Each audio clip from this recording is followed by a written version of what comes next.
Hi everyone. I have been told a lot of us here today at engagement and especially in this session come from digital marketing backgrounds, retention backgrounds, a lot of us early in our journey to scale things. So I'll be talking very, very hardcore only around digital marketing stuff. Super listening to everybody else. What Vachana was really inspirational. I'll talk a little bit about what I have been through in life. Strong connection with anybody who's doing digital marketing, retention marketing, e-commerce, D2C, etc. Uh, so about 15 years of being on the internet side of things. Started my career as a management trainee within Hindustan Times Group, and Hindustan Times during that period of 2007 to 2011 when I was there was launching a lot of internet properties, and many of the large internet properties at that point of time used to be classified, so things like job portals, education portal, matrimonial, content portal. These were the startups that were coming up and ruling the internet at that time. And I was taking care of digital marketing growth for these properties within Hindustan Times. Saw a lot of launches, acquisition of registrations, as we used to call it at that point of time, or leads over those 4 years, and good volume, millions of resumes, millions of students looking for education. Those were the kind of arenas in which digital marketing was, I was experiencing within Hindustan Times. After 4 years there, I moved to First Cry, and this was like the first 3-4 months First Cry had just been set up. Many of you would know First Cry is a very, very large baby and kids player today. And starting with selling the first diaper online to everything that was required till it almost became a unicorn, I was there for about 6 years, taking care of their marketing and analytics. Analytics is also something that I've been into in all of these three experiences. So a lot of the retention, digital marketing stuff that I'll talk about, many of my learnings are based on very strong observation of marketing as well as data. And after my 6 years at First Cry, about 4.5 years ago, we launched Anveya. Still very early in our journey. We have a good play within beauty and personal care space now. We have 3 brands, Anveya, Thrive, and Kalwana. Each of these belonging to 3 different territories, which is very fashionable, interesting hair colors, very purpose-oriented hair, body, and skin products, and curly hair care. Good journeys. I'll give you a little bit of idea around scale as well. And I'm trying to share that also to say that many of the things that I'm going to talk about today will be relevant irrespective of the scale at which you are today. I've tried and tested them and learned from running them at very different stages of businesses. At Hindustan Times, Shine.com, which was the largest and the first thing that we started and grew to be really big. In multiple geographies, it became the 3rd largest, if not the 2nd largest job portal in the country, and the largest of them being Naukri and Monster India at that point of time, and the 3rd was being competed with Times Jobs. At First Cry, again, when First Cry launched the baby and kids e-commerce, there was nobody selling baby products online at that point. Amazon was not even in the country. Flipkart was only selling books. Baby and kids material came 2-3 years later. So right from selling the first diapers to almost 2-3-4 million customer base by the time I left it. In my best memory, about 50 crores of revenue in 6 years. And it has grown much further and much bigger beyond that. At Anveya, 4.5 years journey, of course, starting with the first sale in 2019 that we made on Amazon. And since then, we've grown it very, very strongly on our own commerce. Almost 80% of what we do is our own commerce. And now monthly, we are at about 10 crore rupees of revenue. So that's the scale that we have seen. I wish everybody else is enjoying scaling their businesses as well. And let's get deeper into what the numbers typically have looked like in my journey and what has made it possible for me to be able to drive and see and learn from the scale that happened across these 3 businesses. So everyone loves growth. I am assuming at least 70-80% of us today here are in some way driving growth for their businesses. Some of you might be founders, some of you might be taking care of the entire growth marketing. Many of you, including some of my team members here, are focusing on retention marketing as a way to be able to build more revenue and build more customer retention for the company. So everybody loves growth, and this is typically what everybody wants to have, and this is what really a good successful revenue graph looks like. There might be month on month or quarter on quarter ups and downs, but basically you want a growth which is exponential. If you're able to grow even as little as 5 to 10% every month over the years, it adds up. Again, something that I've really enjoyed, because always across these three businesses in my early years, it used to look very difficult to imagine what would a 1 crore revenue look like. In a month there, when I was struggling to even make a 1 lakh or a 5 lakh scale happen, a 1 crore number was unimaginable. And when I was at 1 crore, a 10 crore number was unimaginable. And similarly, 50 or 100 is unimaginable. But I've seen it happen at least 2.5 times. And this is what a growth will look like. But this growth doesn't come on its own. There are several layers built into this growth. And given this is a engagement conference, I'll talk about how important the engagement layer has been in my life in being able to deliver. And this is the kind of graph that me, my team have delivered thrice before, and I hope that that happens in the lives of everybody, even sharper growths than this. Now, the other thing is that it's always possible to get more revenue, more customers if you're spending more money, right? You know that a customer acquisition cost in certain categories might be 200 rupees, in certain categories might be 2,000 rupees. And you can always say that I'll spend 10 times more and I'll have 10 times more customers. But what you also want is over time, you get more and more profitable. That is always the pressure that all of us will carry, that, okay, maybe in the first year, we are ready to burn a little bit money and get some early customers, but over time, it should translate to growth. So if one customer costs you 1,000 rupees, how do you make 1,000 customers cost you lesser than 1,000 rupees each, right? CACs don't reduce, okay? A lot of us have pressures, and super congratulations for anybody who has seen CACs reducing in their life. But in my observation, CACs do not reduce. Investors may have pressure on you, your bosses may have pressure on you, CACs घटाना है, CACs नहीं घटते हैं. You will only be able to reduce them at an aggregate. When you talk about going and bringing a new, fresh customer from the audience, it is only going to get more difficult with time because,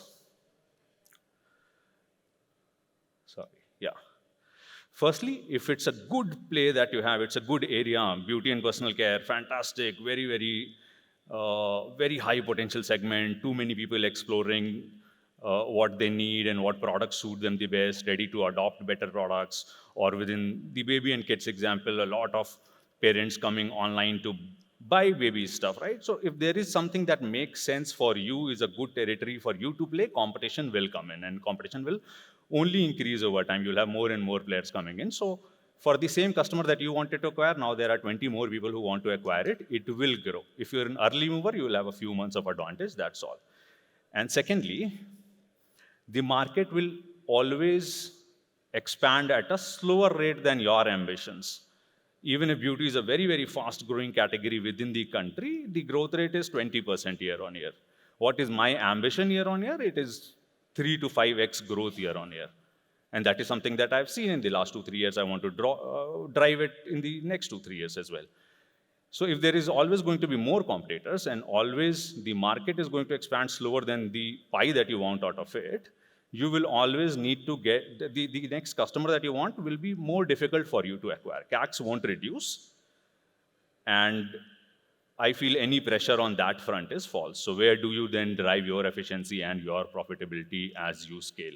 You could have afforded a few lakhs of loss in your year one, but you can't afford a few tens of crores as you want to become tens of crores of business.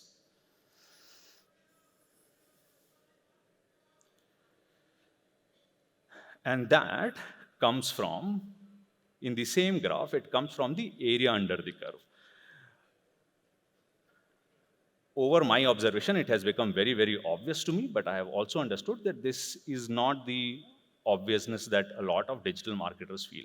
What do I mean by area under the curve is the amount of customer base that you've already accumulated over these years. And that starts to very rapidly become exponential. And it is a responsibility of the retention marketing, of the growth marketing team to make it exponential. And I have seen it becoming exponential. To give you an example, in the case of FirstCry, I have seen that number grow from 0. Of course, it will be 0 on day 1 because everybody is new. But I have seen that retained customer base and the amount of revenue that comes back from it go from 0 to 80% in the 6 years that I was there. If 80% is sounding like a huge number, please know that it's a real number that I have seen in life. At FirstCry, for all the 100 rupees that, or let's say 100 rupees that we used to earn on any given day, 80 rupees used to come from customers who would purchase with us before. We are having the same journey now at Anveya. We have about half the revenue now coming from customers who have already purchased with us before. And that number, that fraction climbs up very rapidly. And that's the fraction that's coming either freely or cheaply to you. Do not move your eyes away from this part of the pie. I have, and I say that because in my conversation with a lot of people from the community, digital marketers, growth marketers, I see that there's a lot more emphasis and a lot more hiring and a lot more work that happens on a day-to-day basis on the Facebook campaigns, on Google campaigns, and much lesser on the retention marketing and other things that you have to accrue as a value over time.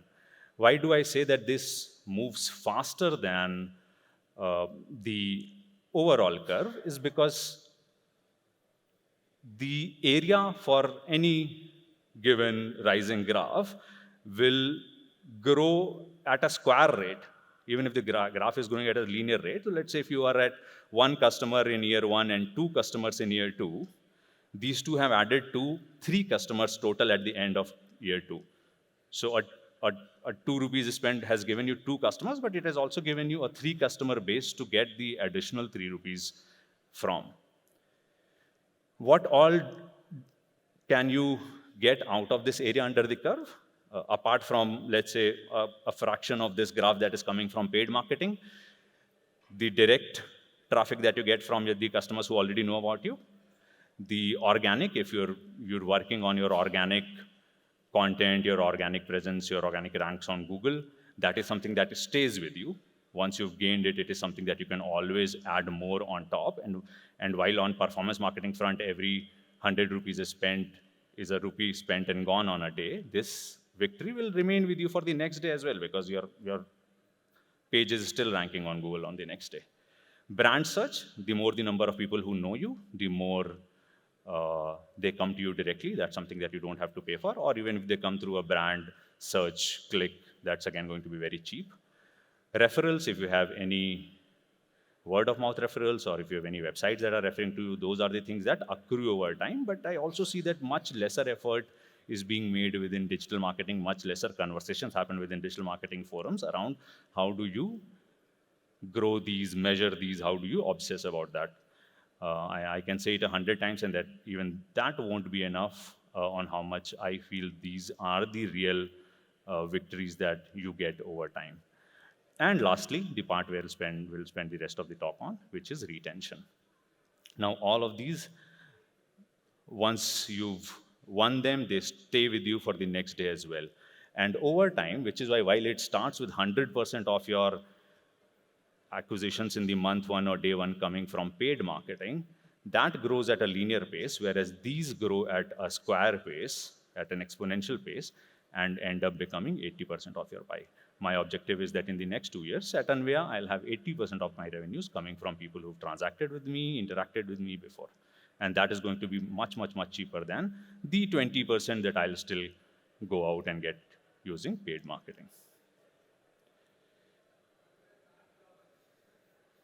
Right? So this 1 and 0 means on day 1, if you spent 1 rupee on performance marketing and on day 1 you did not have anybody who was already your customer base, you are at 1. But on day 2, now you have 1 rupees that you are going to spend on that day on performance marketing, plus the customer of the previous day that you have an opportunity to interact with. Now, in certain cases, the purchasing cycle will be monthly. In certain cases, it will be annually. In certain cases, like Akshakalpa, it's daily. You have the opportunity to get more revenue out of the same customer.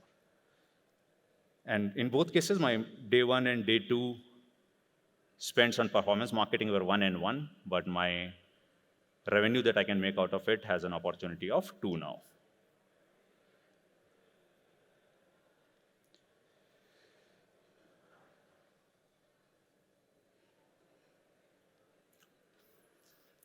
Some of the, if I have to talk about 5 key things that I emphasize most with my team, and if there are people who are not already doing it, could take away as a idea and feedback today.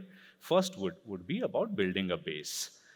Now, in the most pure thought, there is no need to separately obsess about building a database, right? If there are customers who want to come and buy with you, they'll come and buy with you, and that's what you have to focus on.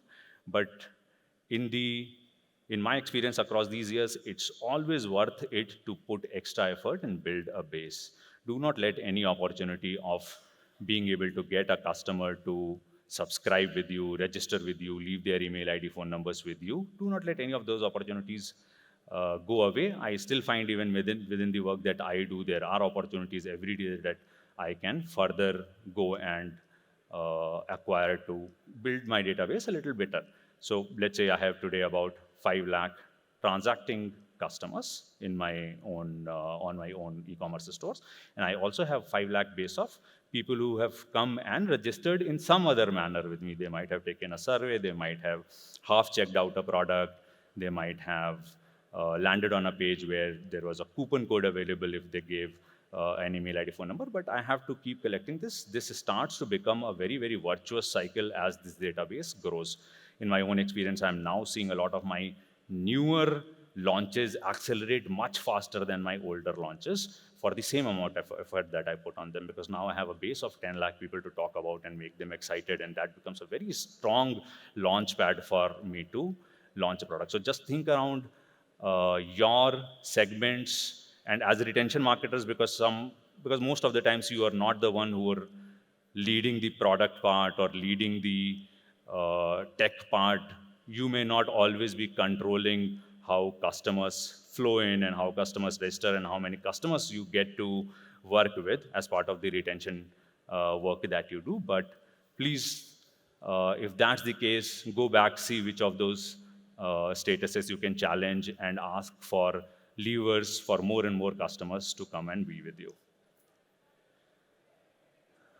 The other friction that I come across mentally within myself or within the team is about, do we have enough to, let's say if I have an email ID or a phone number or a customer base of 10 lakh people, what do I tell them, or how do I even interact with them? What is my context to go to them? That's something that you have to work on. So the way I imagine it is, today if I met any of you, I have to make an effort to understand you, and if I am able to have an opportunity to meet you again, I should have something to speak to you. And I have to make that effort to understand enough from you today so that tomorrow can be a good conversation. So for the database that I build here or at FirstCry, we try to understand. So let's say it's not only an email ID, phone number. If you're a baby products, you can ask what's the age of the baby or what's the stage of expecting that the parents are into, and then accordingly you can tailor and have a good conversation the next time.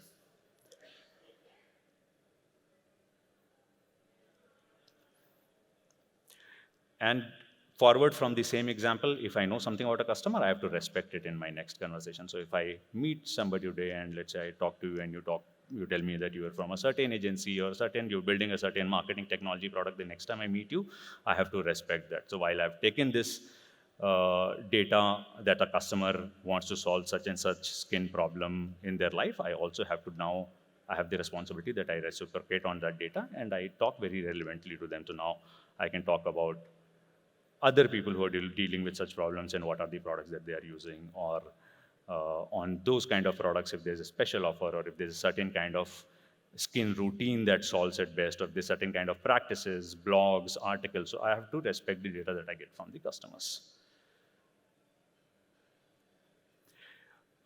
This is also very important because you will have lots of team. There'll be people who will be coming and going. There'll be ideas that will be coming and going in your brain.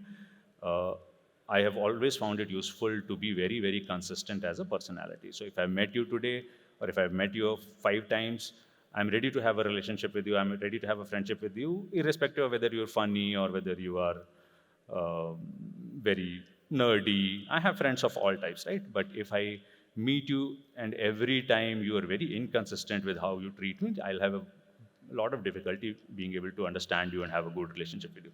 So have that kind of consistency in who you are. This goes towards, of course, extends absolutely into the personality that your brand has, but also in terms of communication and in terms of the marketing campaigns and the running of the channel that you're doing. Be very, very consistent about how you behave with the customers. And lastly, across last two of my experiences, both for Sky and uh, now at Anveya, we have been using WebEngage. That's about 11 years now in total.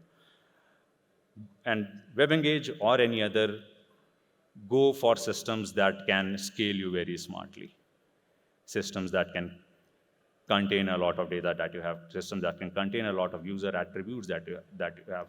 If I have 20 products and I have now 20 different kind of customer bases or 40 different kind of customers, I want to be able to very relevantly speak to all of them on a live basis. So while I can manage 10 great relationships as a person, now I have the responsibility of managing 10 lakh great relationships as a brand. And a great relationship at the end of it is with that one person, so that one person has to feel that you've spoken very relevantly to them. So scale very smartly, put in systems in place, keep it very consistent and clear. There are times that if your data is split into too many parts, when you try to run a campaign, it doesn't all add up together, it doesn't become compatible with each other, one system doesn't speak to the other. So just uh, go for a very, very large scalable system that can take at whatever stage you are and then take you to 10x. We have been using WebEngage for 11 years, and the reason why I am always very, very happy to talk about and endorse WebEngage. And so for any other systems that we are using, there are some great tech tools that I'm using today, including Shopify. I think there's a Shopify discussion also happening in one of the other panels. So fantastic tech products are there. Lives of marketers have become very, very simple. I became a digital marketer 15 years ago. Almost nothing was available, and you had to rely on a tech team that had 100 item pipeline, and you were 100 first in that pipeline. But lots of things have gotten sorted. So tap into that, run it very scalably. Those are the 5 things. Of course, lot of long tail of practices that I follow and discipline that I follow and I recommend to the team, and learnings that I get from the team about newer discoveries that they make and newer best practices that they learn. The list is endless, but I hope at least for some of you, some of this has added a actionable, interesting point. That's it. Thank you. Any questions? Very, very happy to answer. I have also been told to time it really well, so maybe we'll keep it to 2, 3 questions if anybody has. Yes. Hi.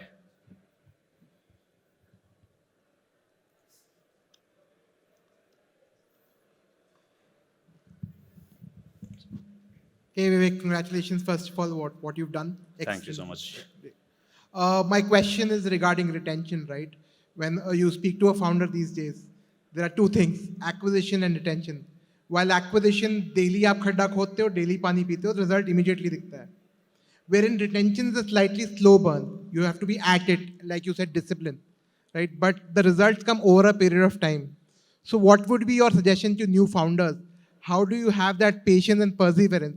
Because today, like if you're sitting with 10 founders, all 10 will have a retention problem, but all 10 will say, आज acquisition problem था. So if I could somehow convey my enthu about this, that would be able to convince some of you that victory is so sweet the day it happens. And I'm sure founders are able to deal with delayed gratification. It is a matter of discipline. It is a matter of investing in some things. So for example, and that's let's say a very small but very correct example.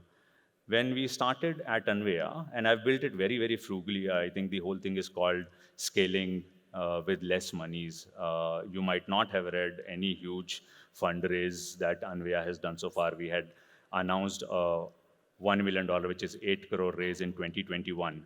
And there's something that has very recently happened, which we've not made public, but uh, throughout this journey, we've been very frugal, very small team, very, very humble beginnings, and that's how we wanted to run it because it's also an industry that should prove on the profitability front very strongly. But my example of how, let's say, I've done this at a point when I used to save every rupee that I can because I did not have rupee to invest in this, we still went with Web Engage, which comes at a certain kind of platform fee plus variable fee, etc. And that's the investment that we've made very, very early on because I wanted that even if it was a 10 customer base to begin with or 100 or 1,000 and now it has grown to a 10 lakh customer base, we wanted all of it to be in this one place where I can really supercharge it. And in the first year, you can imagine what would have been the kind of retention revenue. It would have been 5%, 10%, right? But that 5%, 10% goes to 20 and 30 and 40, and now it is becoming really sweet, close to 50%, depending on how spiky a month is in terms of growth. So yes, I will say just extend the delayed gratification strength that all founders have to go for this because the day this victory comes, it's really sweet. On that day, even if if you don't have money and you shut your performance marketing, you still have a huge weight and momentum that can continue for you, and that brings the resilience. And I don't know if that's entirely, I can't say that it is entirely responsible for how First Cry. I will say it's a good success. It's a unicorn. It's much more than a unicorn, but I will say that I have seen it play out in the case of First Cry. If I was suffering any competitive or any other struggle at any point of time, I would still have managed very well because now 80% of the momentum is coming from something that I've earned myself.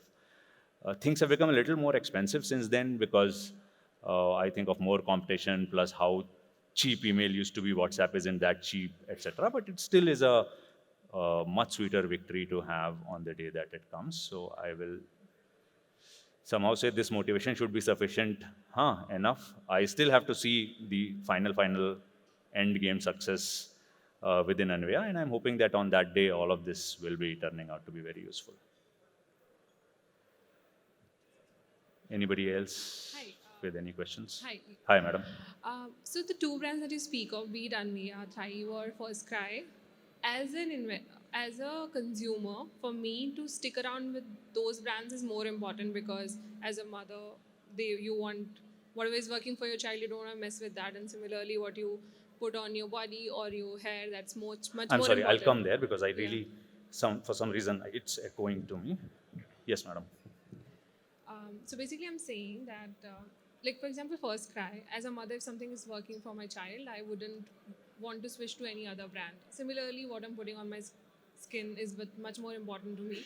So I wouldn't switch to any other brand unless it's not working for me. So retention in general, to begin with, in those categories is very high.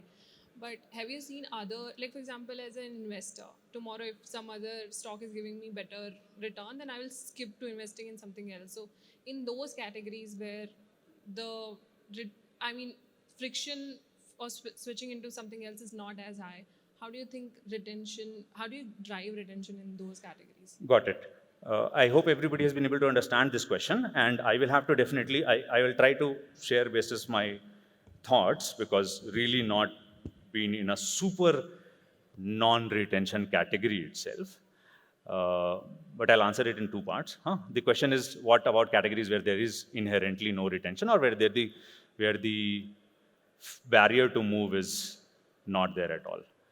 Uh, Firstly, the funnier answer as an advice to founders, please go for categories where there is huge retention. This was this was actually because when we were starting Anveya, there were lots of observations that we were making on different industries, and we were inherently feeling very motivated about multiple industries. But this was one of the ways in which we chose what category, WhatsApp category, and even when we launch products today, we really keep this in mind: is this a retention product or not?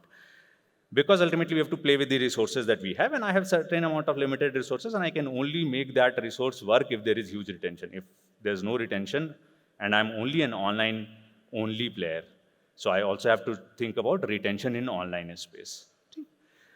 So first is see if inherently you can in some way either pick your battles correctly, or within the product itself have some retention levers, something built in within the product. It might be a digital product, physical product, which makes it friendlier for retention. Now let me just imagine some scenario where retention should be zero. Let's imagine a very huge real estate kind of thing, right? People buy a house once in maybe 10 years, and most people maybe don't even buy a second house in their lifetime. If I had this, retention channels work will still be really important, because when I say retention, in everything that I've spoken about, I have not meant just the repeat sale from the same customer, but I've also meant the work that the retention team has to do on, I'm calling anybody who is contactable by you as a customer, and something that they should convert into as a conversion. So when I said I have a 10 lakh base, only 5 lakh of them have purchased, the other 5 lakh are not purchased, right? So all the levers that we're talking about today are applicable in such a scenario on the very large lead base that you will create, and then you will churn them into becoming your customers. Now, coming to if there is a customer already there who has purchased in a manner that is not repeatable, I would most likely then use them as social endorsers. I'm sorry, I'm using very digital marketer words of converting and leveraging and monetizing, etc. But I would then look at them as and truly, very honestly, very deeply, I just go back to the same example that I said twice or thrice. I know this person. Forget that this person is on my DB, on my website, on my app. I know you. You have purchased a house from me. Next time if I meet you, there is something that I will do. Okay? I'll say a hi, I'll say how that house was, etc., etc. And I may ask, is there anybody else in your circle who's looking to buy a house? I'm coming up with a similar fantastic other property.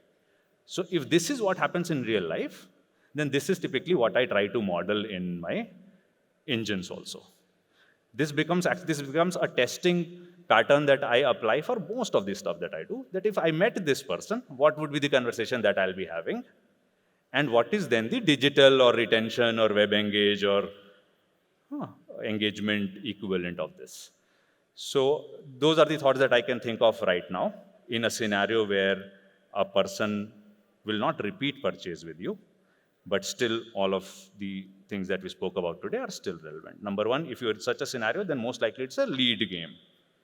Most likely such scenarios are a leads game than a conversion game to begin with. The larger surface area is get lots of interested people and then convert some of them, and then keep increasing this pool and converting more and more of them. And then from the people who've converted, if they'll never buy with you again, then they are most likely good endorsers for future customers to come in. Web Engage. Retention simplified.